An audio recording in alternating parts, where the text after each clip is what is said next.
हाँ, तो कारक के कितने भेद होते हैं? 6 भेद। 6। उसका सूत्र है कि कर्ता कर्म च करणम संप्रदाने तथैव च अपादानोधिकरणम इत्याहु कारकानि सक्त। ये श्लोक कहाँ से आया है? ये आया पाणिनि साहब के अष्टाध्यायी से। इसके माध्यम से वो कहते हैं कि कारक के 6 भेद होते हैं, लेकिन हम लोग 7 भेद 8 भेद पढ़ते हैं, है ना? लेकिन पाणिनि बाबा मानते हैं कि 6 ही भेद होते हैं। तो 6 भेद कौन कौन? कर्ता कारक, कर्म कारक, कर्म संप्रदान, अपादान और अधिकरण। तो अब हम पहला कारक के पहले भेद जो कर्ता कारक है उसके बारे में जानेंगे। तो इसका परिभाषा ये है, पाणिनि साहब ने दिया फॉर्मूला सूत्र के माध्यम से। उन्होंने कहा स्वतंत्र कर्ता। क्या बोला? स्वतंत्र कर्ता। स्वतंत्र कर्ता। तो स्वतंत्र कर्ता का मतलब क्या होता है भैया? जो क्रिया से स्वतंत्र रूप से जुड़ा होता है उसी को कहते हैं हम कर्ता कारक। जैसे कि राम दौड़ रहा है, तो क्रिया से कौन सा क्रिया है? दौड़ने का। दौड़ने का। तो दौड़ने का क्रिया से कौन जुड़ा हुआ है? राम रावण करेगा, दौड़ेगा कौन? भूत।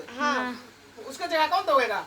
जो दौड़ने की क्रिया से जुड़ा हुआ हो उसी को क्या बोलते हैं? कर्ता कारक। समझ में आया? तो यहाँ लिखेंगे जो क्रिया से स्वतंत्र या प्रत्यक्ष, है ना, प्रत्यक्ष रूप से जुड़ा हो उसे कर्ता कारक कहते हैं। अथवा इसको और एक परिभाषा में और लिख सकते हैं, इसका हिंदी, कि जो कार्य करता है, जो कार्य करता है उसे कर्ता कारक कहते हैं। क्या बोलते हैं? कर्ता कारक कहते हैं। जो कार्य करता है उसको क्या बोलते हैं? कर्ता कारक। जैसे इंग्लिश में कहते हैं ना, subject plus verb plus S है ना, तो वहाँ सब्जेक्ट जो होता है उसी को कहते हैं कर्ता। समझ में आया? जो काम करता है उसको कहते हैं कर्ता कारक। अब जैसे एक उदाहरण में लेता हूँ कि राम जाता है ना, राम जाता है, राम जाता है। अब देखिए यहाँ जाने का क्रिया से कौन जुड़ा हुआ है? राम। जाने का क्रिया से कौन जुड़ा हुआ है? राम। तो राम क्या हो गया? कर्ता कारक। ये क्या हो गया? कर्ता। ये हो गया आपका कर्ता और ये हो गया क्रिया। क्या हुआ? क्रिया। ये हो गया कर्ता और ये हो गया क्रिया। अब इसको हम वाक्य जब बनाएंगे, संस्कृत में अनुवाद करेंगे, तो इसके लिए एक सूत्र आता है। उस सूत्र को क्या कहते हैं हम?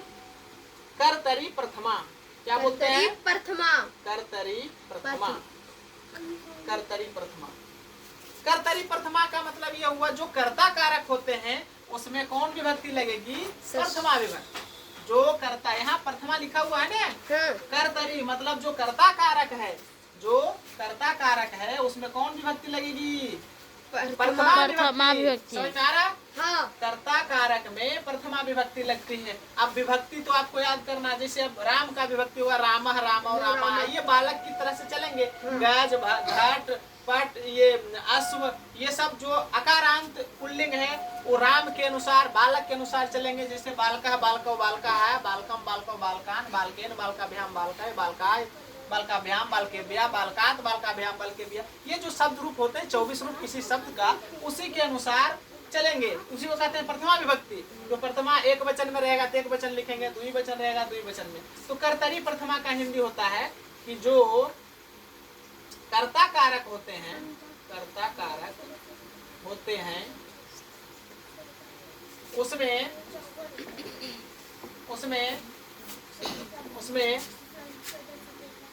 प्रथमा विभक्ति लगती है ना, विभक्ति लगती है। अब देखिए ये राम जाता है, अब यहाँ राम हो गया कर्ता कारक। पाणिनि बाबा का दूसरा का सूत्र का रहा कर्तरी प्रथमा, जो कर्ता कारक है उसमें प्रथमा विभक्ति लगाएंगे। तो राम में प्रथमा विभक्ति लगाएंगे तो राम का प्रथमा विभक्ति हो जाएगा यहाँ राम। क्या होगा? राम। राम का प्रथमा विभक्ति रामा होगा। तो रामा हो गया। अब जाना का क्या होता है? गच्छ, है ना? अब इसमें लकार के अनुसार ती जोड़ देंगे। गच्छति, रामा गच्छति।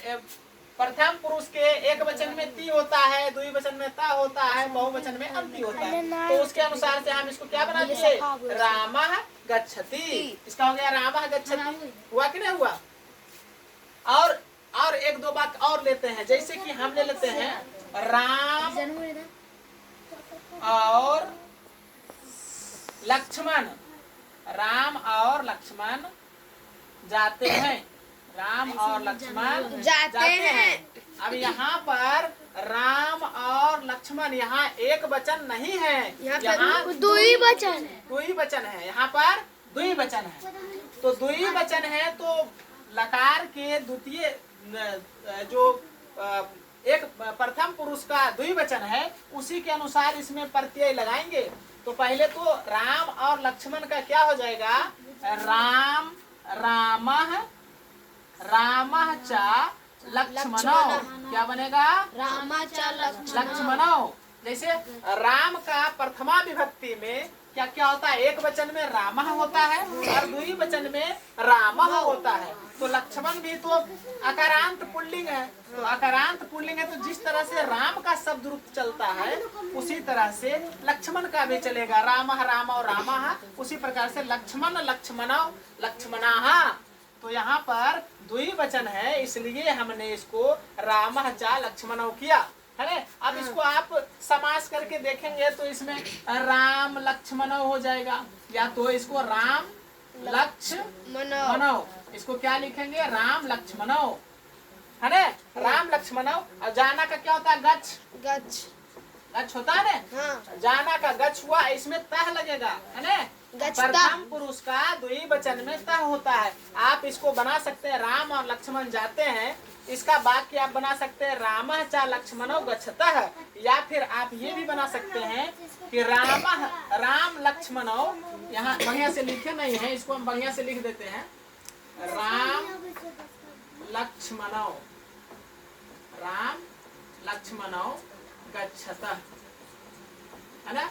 अब देखिए ये हमने समास करके ऐसे भी बना सकते हैं हम, रामः च लक्ष्मणौ।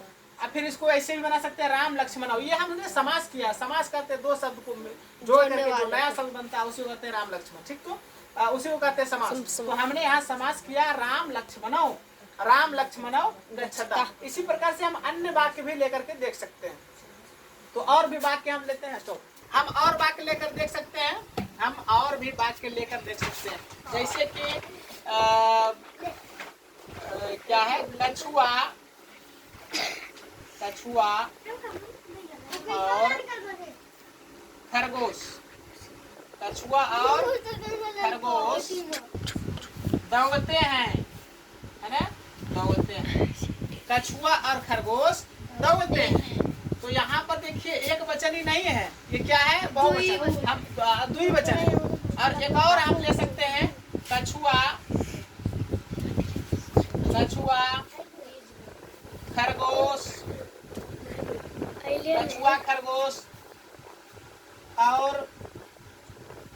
खरगोश और घोड़ा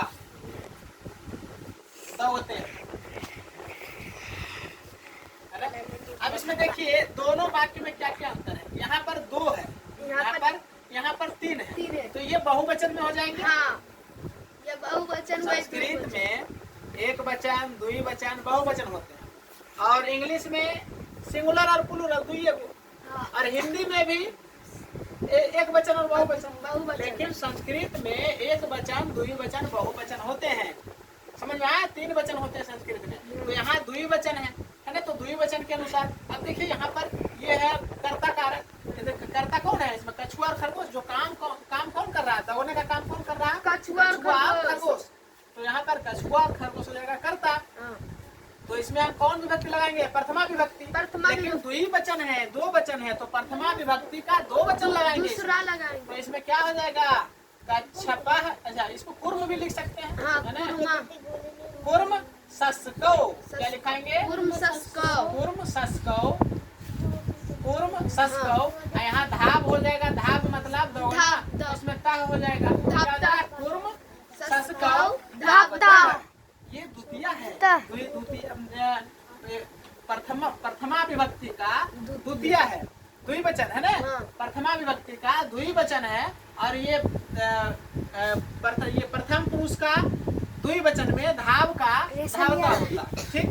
सरकार है। अब यहाँ देखिए, कछुआ, खरगोश और घोड़ा दौड़ते हैं। कछुआ, खरगोश और घोड़ा दौड़ते हैं, ठीक। तो यहाँ पर देखिए, ये बहुवचन है, द्विवचन नहीं है, यहाँ बहुवचन है, लेकिन ये कर्ता कारक है ना। कछुआ, खरगोश और घोड़ा क्या है? कर्ता कारक। और कर्ता कारक के कर्तरी प्रथमा से इसमें प्रथमा विभक्ति लगेगी, लेकिन है तो ये बहुवचन। हाँ। तो प्रथमा विभक्ति के बहुवचन इसमें लगेगा। समझ में आ रहा? हाँ। तो देखिए इसको क्या लिख सकते हैं? कूर्म, कुर्म, सस्कह, कूर्म, सस्कह, और इसमें अस्वौ। इसको क्या लिखेंगे? अस्वौ। सॉरी, अस्वौ नहीं, अस्वाह हो जाएगा। हाँ। बहुवचन में अश्व का क्या होता है? अस्वाह। तो यानी कुर्म, सस्का, हाँ, सशक, अस्वाह, कुर्म, सशक, अस्वाह। अब धाव का क्या दोगुना क्या होता है? धाव धातु का प्रथम ये क्या बोलते हैं? प्रथम पुरुष के बहुवचन में धावंती हो जाता है। क्या होता है? धावंती। एक जानवर कोई नहीं दौड़ रहा है, इसमें 3 जानवर दौड़ रहे हैं, तो इसका मतलब ये बहुवचन है। तो बहुवचन में प्रथमा विभक्ति के बहुवचन में कुर्म, सशक, अस्वाह हो जाएगा। या तो फिर आप इसको लिख सकते हैं कुर्मा चा, है ना, सस्का चा, है ना, अस्वाह। क्या लिखेंगे? कुर्म चा, सस्का चा, अस्वाह, धावंती। क्या लिखेंगे? धावंती। कुर्म चा, कुर्म चा, सस्का चा, अस्वाह चा, धावंती। तो इस प्रकार से हम एक वचन, द्विवचन और बहुवचन को हम बना सकते हैं। समझ में आया?